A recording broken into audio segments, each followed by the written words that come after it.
साथियों नमस्कार, मैं हूं नीरज पटेल और आप देख रहे हैं नेशनल जनमत। उत्तर प्रदेश लोक सेवा आयोग का रिजल्ट आए हुए कुछ दिन बीत चुके हैं। विभिन्न जाति के संगठनों ने जातिवार सिलेक्टेड हुए कैंडिडेट्स की सूची भी बना ली है और जिन लोगों को सरकारी नौकर दूल्हे ढूंढने थे उन्होंने इस लिस्ट का उपयोग करते हुए रिश्तों की बात चलाना भी शुरू कर दिया है। ऐसे समय में थोड़ा सा आपकी खुशी में व्यवधान डालता हूं क्योंकि सरकार ने विभिन्न नौकरियों में इसी जातिगत एक्स्ट्रा प्रेम का लाभ उठाते हुए ओबीसी एससी वर्ग के तमाम सारे छात्रों का नुकसान करना शुरू कर दिया है। जातिगत लिस्ट तो बना ली होगी लेकिन यह बनाने की जहमत नहीं उठाई होगी कि ओबीसी एससी वर्ग के कितने छात्रों का इस पीसीएस सिलेक्शन में नुकसान किया गया है। कुल चयनित अभ्यर्थियों की संख्या है 678, उसमें अनारक्षित अनरिजर्व कैटेगरी में सिलेक्शन हुए हैं 323, जबकि होने चाहिए थे 271। तो जो पद एक्स्ट्रा हुए हैं क्या उससे ओबीसी एससी वर्ग को लाभ मिला है? इसका उत्तर भी सुन लीजिए। ईडब्ल्यूएस जिसको सुदामा कोटा भी कहते हैं उसमें सिलेक्शन हो गए 70, जबकि होने चाहिए थे 67। अनुसूचित जाति के 140 सिलेक्शन होने चाहिए थे, हुए हैं 135। एसटी वर्ग के सिलेक्शन होने चाहिए थे 13, हुए हैं महज 3। सबसे ज्यादा नुकसान इस विशालकाय शरीर वाले पिछड़े वर्ग के साथ हुआ है। मिलने चाहिए थे पद 187, मिले हैं महज 147। मतलब सीधे सीधे 40 पदों का नुकसान ओबीसी वर्ग को हुआ है। लेकिन यह सोचने समझने की, विरोध करने की फुर्सत किसे है? अपनी अपनी जातियों की लिस्टें जो बनाई जा रही हैं। इस पूरे रिजल्ट में 29 पदों का अगर विश्लेषण करें तो सबसे ज्यादा ओबीसी को नुकसान पहुंचाया गया है एसडीएम के पदों पर, क्योंकि पीसीएस का मतलब अमूमन लोग उप जिलाधिकारी ही मानते हैं। इस सूची का सबसे महत्वपूर्ण पद है और डायरेक्ट एसडीएम पर कोई व्यक्ति पहुंचता है तो वो आईएएस भी बन जाता है, मतलब डिसीजन मेकिंग पदों पर रहता है। सोच लें कि अगर ये 4 लड़के और आते तो संपूर्ण ओबीसी वर्ग में संख्या बढ़ती एसडीएम की। लेकिन आपके एक्स्ट्रा जाति प्रेम की वजह से हर सूची में इसी तरीके से नुकसान पहुंचाया जाता है। ओबीसी को सबसे ज्यादा नुकसान पहुंचाया गया है प्रिंसिपल के पदों पर। अनारक्षित पद थे 97, लेकिन अनारक्षित पर सिलेक्शन हुए 111। ईडब्ल्यूएस के होने चाहिए थे 24 सिलेक्शन, लेकिन हो गए 42 सिलेक्शन। मतलब 10% रिजर्वेशन की जगह रिजर्वेशन मिला 17.28%। ओबीसी को मिलने चाहिए थे 66 पद, लेकिन मिले हैं महज 43, मतलब 17.69% रिजर्वेशन मिला है। एससी को मिलने चाहिए थे 51 पद, लेकिन महज मिले 47 पद, 19.34% रिजर्वेशन मिला। एसटी को मिलने चाहिए थे 5 पद, मिले हैं 0। प्रिंसिपल की सूची में ओबीसी वर्ग के कई छात्र अनारक्षित में भी चयनित हुए हैं, लेकिन इसमें कोई एहसान नहीं है। आरक्षण नियम कहता है कि किसी भी आरक्षित कैटेगरी के छात्र अनारक्षित में जाते हैं उनको ओबीसी एससी यानी कि आरक्षित वर्ग में ना गिना जाए। लेकिन आरक्षण नियमों की धज्जियां उड़ाते हुए किया ऐसा ही जा रहा है। इन तमाम सारी वैकेंसीज में खेल कैसे हो जाता है, आरक्षण नियमों को नुकसान कैसे पहुंचाया जा रहा है, ये तमाम सारे आंकड़े नेशनल जनमत तक पहुंचाने वाले लोकहित प्रहरी संस्था के अध्यक्ष राम लगन सिंह यादव, जो एक रिटायर्ड ऑफिसर हैं, वो रिटायरमेंट के बाद माला नहीं जपते हैं बल्कि इस तरह की सूचियों का सूक्ष्म विश्लेषण करते हैं। जिस समय आप जातिवार सूची बना रहे होते हैं, राम लगन सिंह यादव जैसे लोग इन सूचियों का विश्लेषण कर रहे होते हैं कि हमारे ओबीसी एससी वर्ग से कितने छात्रों का नुकसान हो गया। उनके द्वारा सूक्ष्म विश्लेषण करके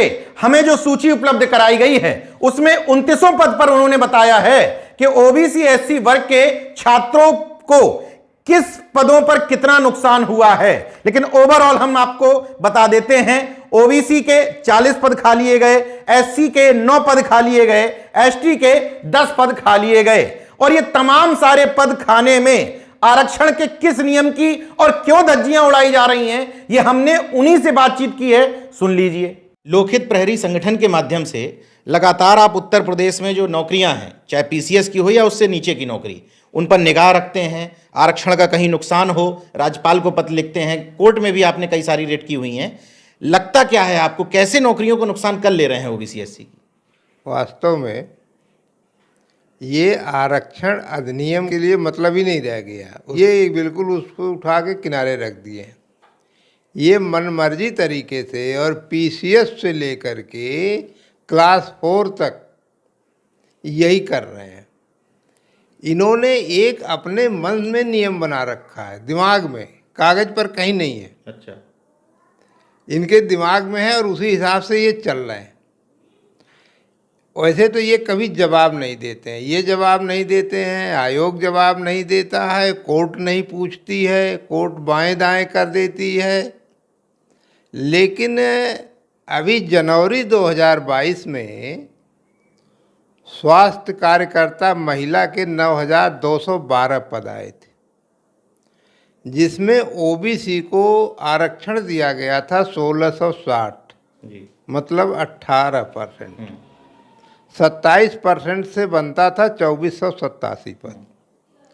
तो मैंने एक पत्र लिखा महानिदेशक परिवार कल्याण को, अध्यक्ष उत्तर प्रदेश अधीनस्थ सेवा चयन आयोग को और मुख्य सचिव को भी, कि ये विज्ञापन निरस्त किया जाए और 27% आरक्षण देते हुए विज्ञापन पुनः जारी किया जाए। लेकिन कहीं से जवाब नहीं आया। महानिदेशक परिवार कल्याण ने जवाब दिया। उन्होंने कहा कि इस संवर्ग में कुल 23,656 पद स्वीकृत, इसमें 27% के हिसाब से ओबीसी का 6,387 पद बनता है और 4,727 पहले से इस पद पर ओबीसी के लोग कार्यरत हैं, इसलिए 1660 आपको दे दिया। हमारा आरक्षण अधिनियम कहता है परसेंटेज ऑफ द वैकेंसी, और परसेंटेज ऑफ वैकेंसी से हमारा बनता है 2487 पद। ये कह रहे हैं परसेंटेज ऑफ द कैडर।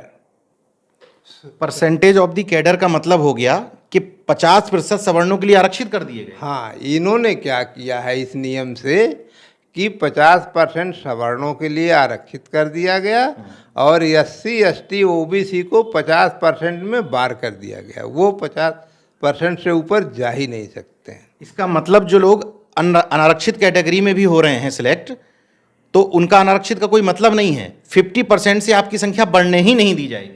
नहीं, इस बार अनारक्षित में अगर सेलेक्ट हो रहे हैं तो चूंकि हमारा अधिनियम 3(6) कहता है खुली प्रतियोगिता में आरक्षित श्रेणी का जो प्रत्याशी अभ्यर्थी अनारक्षित के बराबर या उससे अधिक अंक पाएगा, उसकी गिनती कोटे में नहीं की जाएगी। तो ये कर रहे हैं, उसको अनारक्षित में ले लेते हैं। लेकिन जब अगली बार वैकेंसी निकालेंगे तो उसको घसीट के फिर आरक्षित में डाल देंगे और उतने पद कम कर दे रहे हैं। इसीलिए किसी में भी इनका पद पूरा नहीं हो रहा है। समस्या यह है कि जब 1994 से आज तक आपने कभी 50% से अधिक दिया ही नहीं आरक्षण, तो ये ज़्यादा हो कहाँ से गए? ये बात बड़ी साफ है। लेकिन समस्या है कि आप कहेंगे किससे?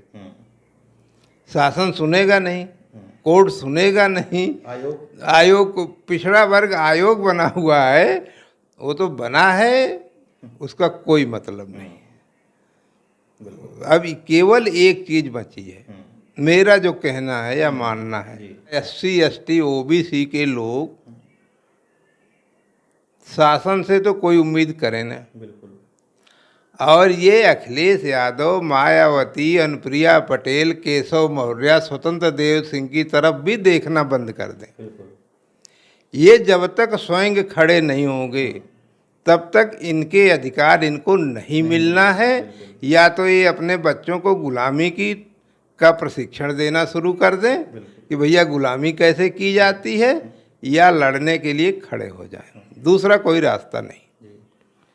बहुत महीन बात है कि जिन लोगों को लगता है कि सरकार तो अच्छा रिजल्ट दे रही है, अनारक्षित कैटेगरी में जो ओबीसी एससी आए हैं उनको वहां भेज रही है, लेकिन महीन बात समझिए कि उसी पद के लिए जब अगली वैकेंसी आएगी तो उस व्यक्ति का जिसका सिलेक्शन अनारक्षित में हुआ है उसको कैटेगरी में शामिल कर लिया जाएगा और कहा जाएगा कि आपके कैडर में इतने पद स्वीकृत हैं, उसके हिसाब से हम आपको 27% रिजर्वेशन दे चुके हैं, इसलिए इस बार आपको पूरा रिजर्वेशन नहीं दिया जाएगा। यह महीन तरीका है, महीन साजिश है, लेकिन यह तभी समझ सकते हैं जब सेवानिवृत्ति के बाद माला जपने की बजाय राम लगन यादव जी से प्रेरणा लेते हुए आप समाज के वास्तविक हित सोचेंगे, समझेंगे, लिखा पढ़ी करेंगे। इससे अच्छा रिटायरमेंट का और कोई उपयोग नहीं हो सकता।